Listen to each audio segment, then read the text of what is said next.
Allah malami na farko da zai tunatar da mu shine a Sheikh Awal Thani zai mana bayani halin da ƙasar mu ke ciki a yau da kuma abin da zai kwantar mana da zuciyar mu ya ba mu nutsuwa kuma ya ba mu hankuri da mika wuya akan abin da Allah ya jarabce mu akai. Alam bismillah.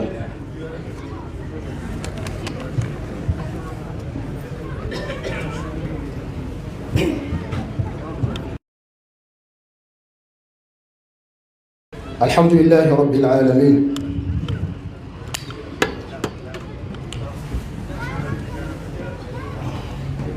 ثم الصلاة والسلام على أسعد الأنبياء والمرسلين نبينا محمد وعلى آله وأصحابه أجمعين ومن اهتدى بهديه واستنى بسنته إلى يوم الدين. أما بعد فإن أصدق الحديث كلام الله وخير الهدي هدي محمد صلى الله عليه وآله وسلم وشر الأمور محدثاتها فإن كل محدثة بدعة وكل بدعة ضلالة وكل ضلالة في النار. بايعك هو إن قبات سلمة الدين المسلم أقرم إتتي السلام عليكم ورحمة الله تعالى وبركاته. muna yi ma Allah subhanahu wa ta'ala godiya wanda ya muna mana wannan lokaci domin gabatar da wannan taro mai matukar muhimmanci ga duk mutumin da yake yana kishin ƙasa, ga duk wanda yake da kishin al'ummarsa. A duk lokacin da aka ce za a yi taro ko a yi bayani ko a yi tunatarwa game da ba wa ƙasa kariya da kuma tunatar da juna akan abin da ƙasar take bukata a gare mu 'ya'yanta. To muna fatan Allah subhanahu wa ta'ala yadda muka fara wannan taro lafiya, ubangiji Allah ya gwada mana mun kai ƙarshen shi lami lafiya. Magabata wanda aka gayyata ba su samu damar zuwa ba a cikin kari a cikin lokaci, muna fata Allah subhanahu wa ta'ala ya kawo su lafiya. Ko shakka babu mun san cewa suna a cikin ayyuka da hidimomi wanda a koda yaushe ƙasa take buƙatuwa zuwa irin wannan ayyukan, kuma al'amuran a bayyane suke na irin jan ƙoƙarin da suke yi dare da rana domin kawo gyara da daƙile hanyoyi na ɓarna da ƙofofi na fasadi da suka yawaita a cikin wannan ƙasa ta mutum Nijar. Wannan ƙoƙari nasu duk wanda yake bibiyar gidajen talabijin da gidajen labaru da kafofi na sadarwa zai tabbatar da irin ƙoƙarin da shugabanninmu suke a dangane da wannan sabon 'yancin kai da aka samu a cikin ƙasarmu Nijar.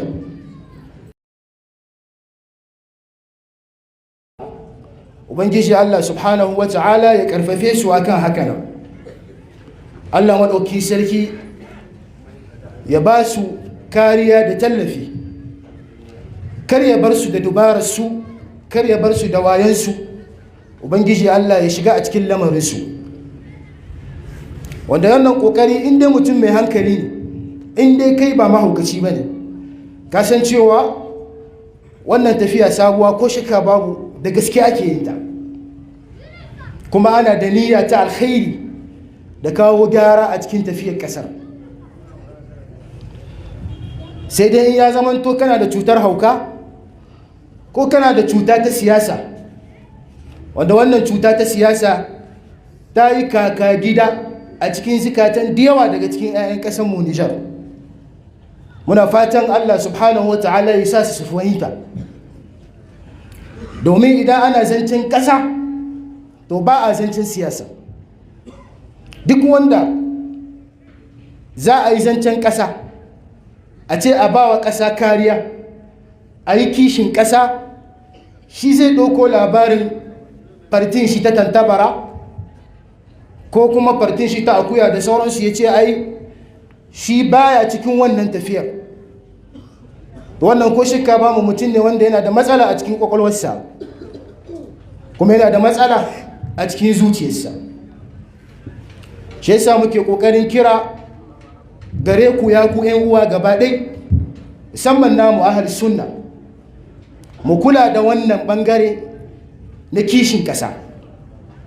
Domin kishin ƙasa ƴan uwa aƙida ce tabbatacciya a cikin littattafanmu. Ubangiji Allah subhanahu wata'ala ya yi umarni da kishin ƙasa. Manzo Allah sallallahu alaihi wasallam ya yi umarni da kishin ƙasa. Sannan kuma bal yana daga cikin shika-shikai na addinin musulunci, saboda wani bangare ne na cikar kalma ta shahada ga duk wanda yake musulmi ne, ya zamanto ya ji ƙasar shi a cikin zuciyarsa. To irin wannan bayanai galibi idan ana yin su, sai wasu su fahimci cewa ai ana goyon bayan wata farti ko wasu mutane ko wasu tawaga ne, wanda al'amuran duk ba haka ba ne.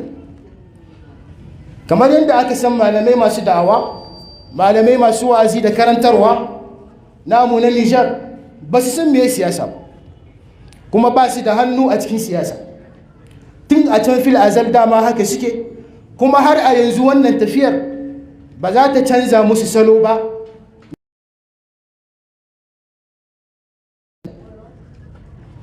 Siyasa wadda ake gudanarwa a Afirka kowa ya sani ta ci karo da aƙida ta addinin musulunci, ta ci karo da siyasa shar'iyya wadda manzo Allah sallallahu alaihi wasallam ya zo ya karantar da mu ita. Domin tsari na jagoranci a bayyane yake a cikin alkur'ani mai girma, a bayyane yake a cikin abin da ya inganta na hadisan manzo Allah sallallahu alaihi wa alihi wasallam. Saboda haka yayin uwa yana da kyau mu sani, tun wata 4 da suka gabata da wasu 'yan kwanuka, kasar mu ta shiga cikin wani canjin yanayi na jagoranci wanda kowa ya san da haka. Kuma wannan jagorori da suka zo mutane ne wanda sun zo da niyyar gyara, ko da ma wasu daga cikinsu dai suna da wasu manufofi a yanzu. Niyoyin nasu gaba ɗaya ka tokan sun karkata akan son gyara ne, saboda irin abin da aka gani na 'yan ƙasa na goyon baya da kishi game da abin da su shugabannin suka sa gaba, musamman na yanke alaƙa da turawan yamma, musamman ƙasar Faransa. To shi yasa muke kira a taron da muka yi wanda ya gabata, bayanai sun gabata na bin wasu ƙa'idodi da wasu hanyoyi wanda idan an bi su za a ci nasara a cikin wannan tafiya. Wanda a cikin tarukan da suka gabata an yi bayanin gabatar da addu'o'i, an ja hankalin mutane akan haɗin kai da nisance mararrabuwar kai, an ja hankalin mutane akan riko da littafin Allah da kuma riko da sunna ta manzo Allah sallallahu alaihi wa alihi wa sallam. To shi yasa ɗan uwa suka yi tunani, suka ga cewa tun da tafiya ta tahi, ya kamata a ƙara gangami domin a gabatar da irin wannan taron, ko da ma bai kai irin wancan ba ya dai zamanto ya kusance shi, domin ƙara tayar da mutane daga barci da kuma ƙara sanya ma mutane kishi da tabbatuwa da digadiginsu akan wannan manufofin da wannan hanyoyin wanda ake so a cimma. Shi yasa aka yi kiran wannan taro na biyu, wanda ya uwa zancen ƙasa da ɗan ƙasa ake yi shi, kuma wannan ƙasa ta mutu Nijar ba mu da wata ƙasa sai ita. Idan ka hita mu daga nan ba inda zamu, dole ne wannan ƙasa ƙwaya ɗaya da gare mu mitse tsayin daka mu ga cewa mun ba ta kariya, mu ga cewa mun ɗauki shawarwari da nasihohi da malamanmu za su bamu, wanda idan muka bi su za a kai ga gaci akan wannan sabuwar tafiya da aka saba gaba. Wanda suke kawo arkala, suke kawo mana cikas a al'amuran da suka shafi jagorancin ƙasanmu fiye da shekara 63 da suka gabata, kuma mun nuna ba ma ƙamnarsu saboda bambancin aƙidarmu da su, bambancin addininmu da su, da kuma mutane ne masu wayo wanda a koda yaushe so suke su sahu a bisa kanmu, ba sa alfahari ko gurin ganin cewa mun zamna da digadiginmu. Sun mamaye mu, sun mamaye tunaninmu, sun mamaye arzikinmu, sun mamaye mustaqbal ɗinmu na rayuwa. Duk wani motsi da muke yi muna yin shi ne domin ya koma a cikin interior ɗinsu. To su wannan suna nan ba sa barci dare da rana tun wannan yunkuri da aka yi, kullum tunani suke, kullum rubutu suke, kullum yaya suke za su yi su ga cewa sun daƙile wannan sabon tafiya tamu. A koma gidan jiya, waccan matsala da ake ciki a koma cikinta, talauci a koma ciki, rashin tsaro a koma a ciki, rashin kwanciyar hankali a koma, rashin ilimi a koma, rashin tarbiyya ga 'ya'yanmu a koma kansu barci, wanda kuma wannan shi ne ke ƙara nuna mana cewa to mu ma tun da su ba sa yin barci, to mu ma bai kamata mu yi barci ba. Mu yi tsaye-tsayin daka mu ga cewa mun tabbata da digadiginmu akan wannan hanyoyin da aka karantar da mu na samun ci gaba da kawo kwanciyar hankali da haɓaka tattalin arziki a cikin ƙasa. Wanda babban misali wanda ya kamata mu buga a cikin wannan zama namu, irin misalin al'amuran da suka faru a ƙasar Libya. Gaddafi mun san cewa mutum ne wanda juyin mulki ya yi juyin mulki, ya kama karagan mulki. Tun da ya kama mulki kuma ya yanke alaƙa da turawa, Union European ya yanke, Union wace ce duka ya yanke alaƙa, baya da alaƙa da kowa da su. Sai ya zamanto wannan abin ya fusata su, ya zamanto yana ji da kanshi kuma yana cin gashin kanshi. Wannan abin ya sa su da ya kama karagan mulki suna biye da shi, suna ta kwana suna tashi, suna ganin cewa sai sun hambar da shi. Ya yi tsawon shekara 43 a bisa karagan mulki, wanda ba su ci nasarar sirke shi ba sai bayan wannan shekara 40 da wani abu da ya akan karagan mulki. Shekara 40 har da wani abu suna bibe shi, wanda kuma a ƙarshe sai da suka kai shi. Kuma kuna ganin irin yadda ƙasar Libya ta wakana a yanzu, kowa shugaba ne, kowa yana da makami, 'yan ta'adda sun yawaita, ɓarayi sun yawaita, 'yan fashi da makami sun yawa. Ta yadda irin wannan abin ba komi ba ne ya kawo ya'yan. To irin wannan sakacin shi ne muke kira gare ku yayan uwa, mu kula kai ya faru a gare mu. Ku kusan cewa wannan tafiya da aka yi tafiya ce wadda ga dukkanin abubuwan da suke bayyana na alamomi akwai alamar cin nasara a ciki, akwai alamar alkhairi a ciki. To wannan tafiya ya uwa sai mu yi kokari mu ankara, mu lura da ita, mu ƙara dawowa, mu ƙara haɗe kanmu, mu ƙara mai da lamarinmu ga Allah subhanahu wa ta'ala, mu roƙe shi domin ya ci gaba da kawo mana ɗauki a cikin ƙasanmu. Wanda zan karanto mana wata magana da wani ɗaya daga cikin ministrori tsohi na ƙasar Faransa ya yi a sati 2 da suka wuce. Yake cewa Afirka ba ta da tarihi, saboda haka yana kira da turawan yamma kasu kuskura su bar Afirka ta jagoranci duniya, saboda idan ta jagoranci duniya komi zai tabarbare, komi zai lalace, saboda babu tarihi a tare da Afrikawa. Yana nihin me tarihi? Yana nihin babu wani abu da haɓin Afrikawan suka yi na hoɓasa domin sanin ciwon kansu, domin kishin kansu da kishin al'ummarsu. Wannan shi ne abin da yake nufi da tarihi.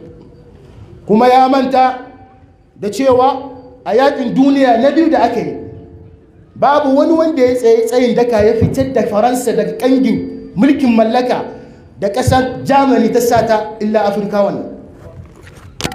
An zo daga nan ana ɗaukar sojojinmu, ana ɗaukar abincinmu da muke nomawa, ana ɗaukin arzikin cikin ƙasan man fetur da zinariya da karfe da sauransu, ana zuwa ana yaƙar 'yan nazi wanda suka mamaye ƙasar faransa, wanda wannan afirkawan sojojin namu su ne ake fara turawa, ana tura su sai an musu balbalin wuta a kashe na kashewa a cikinsu, sannan su turawan su so daga baya a haka ha aka kwato faransa daga ƙangin mulkin mallaka da Germany ta sata.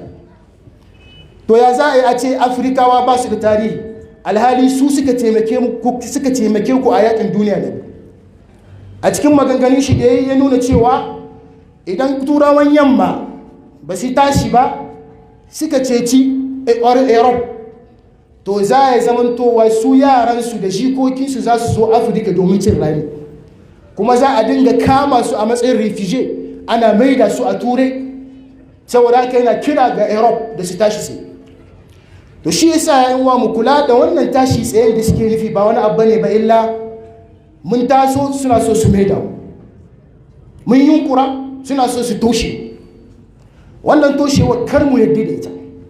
Babban abin da zai ƙara taimaka mana wallahi yayin wa mu kula shine kishin ƙasa, mu ji ƙasar cikin zukatanmu, mu ji ta a cikin jininmu, mu ɗauki niyyar cewa za mu taimaka mata, za mu bi doka, za mu yi dukkanin iya ƙoƙarinmu mu ga cewa mun tabbatar da kwanciyar hankali a ciki, mun yi ƙoƙarin kawo gyara da zaman lafiya a ciki, mun yi ƙoƙarin daƙile dukkanin wani mai yunƙurin ta'addanci da yunƙurin ta da zamnatsi, wanda wannan shi yasa muke kira ga dukkanin wasu wanda 'yan uwa ne gare mu, sun ɗauki makamai sun koma daji, sun ɗauki makamai suna tare-tare a cikin garuruwa, suna kwace-kwacen motuna, suna kashe na kashewa, da shi kokari su dawo su fahimci abin da wannan turawan suke nufi da mu, su dawo a gina ƙasa da su.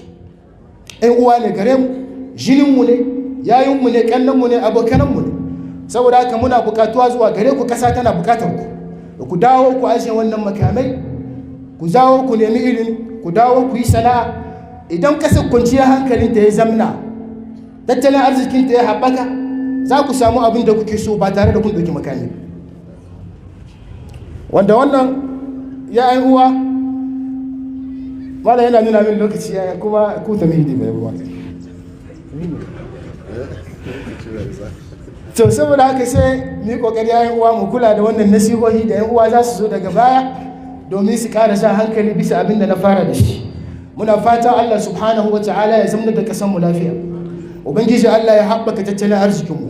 Wannan shugabanni namu ya Allah ka kama hannunsu, kar ka bar su da dabararsu da iliminsu da ƙarfinsu, ya Allah ka shiga a cikin lamarinsu. Dukkanin mai ƙoƙarin ta da zamnatsi ba sai da yawo ba ina European ba ina African ba, duk wata ƙungiya wadda take yunkurin ta ga cewa sai ta daƙile mu, sai ta mai da mu baya, ya ubangiji Allah ka yi mana maganinta.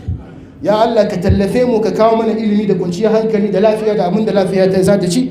Wa sallallahu ala nabiyina Muhammad wa ala alihi wa sahbihi ajma'in.